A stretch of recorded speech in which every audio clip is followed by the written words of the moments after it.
And both federal and state changes to regulations for CDLs or commercial driver's licenses are coming. Governor Abbott has directed DPS troopers and inspectors to begin conducting English language proficiency reviews for CDL drivers here in Texas. Our Natalia Osuna spoke with local experts to understand how these changes could impact training and the workforce here in the Coastal Bend. Natalia? Leslie, in addition to English proficiency requirements, DPS announced they're now suspending the issuance of non-domicile commercial driver's license and all CDLs to non-citizens who are DACA recipients, refugees, or asylees. I spoke with local program directors, instructors, and students at Del Mar College's transportation training program to see how these changes could impact both training and the trucking industry as a whole.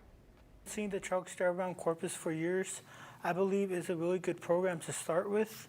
And I believe with the CDL, you can make a really good living here. That was Joey Espinosa, an incoming student at Del Mar College's commercial driver's license program. Like Joey, many folks in South Texas are excited to get behind the wheel and on the road toward becoming a truck driver.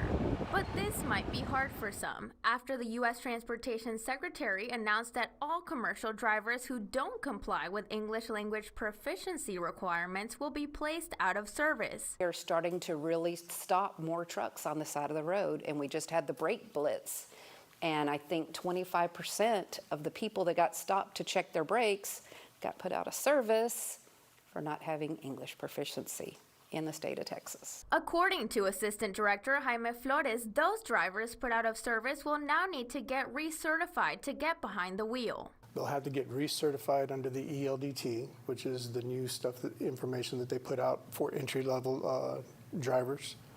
They'll have to go through the entire program. DPS also announced they're suspending the issuance of non-domicile and certain non-citizen CDLs. We have no students that are DACA or asylum seekers. We haven't had any in the 25 years we have been a school. We reached out to the Texas Trucking Association, who say in part, we support the Trump administration and U.S. Transportation Secretary Duffy in efforts to eliminate fraud and remove unqualified drivers from our highways. This problem not only affects public safety, but threatens our nation's trade and economic well-being. CDL instructor Mark Vela says these changes could actually boost recruiting efforts. With industry losing drivers, they're going to need more drivers, so they're going to come to us to recruit students to go drive for them, legally in the proper way. And in other changes impacting the trucking industry, President Trump announced new import tariffs of 25% on heavy trucks starting this month. Transportation training program leaders tell me these could impact small local trucking companies. Leslie, back to you.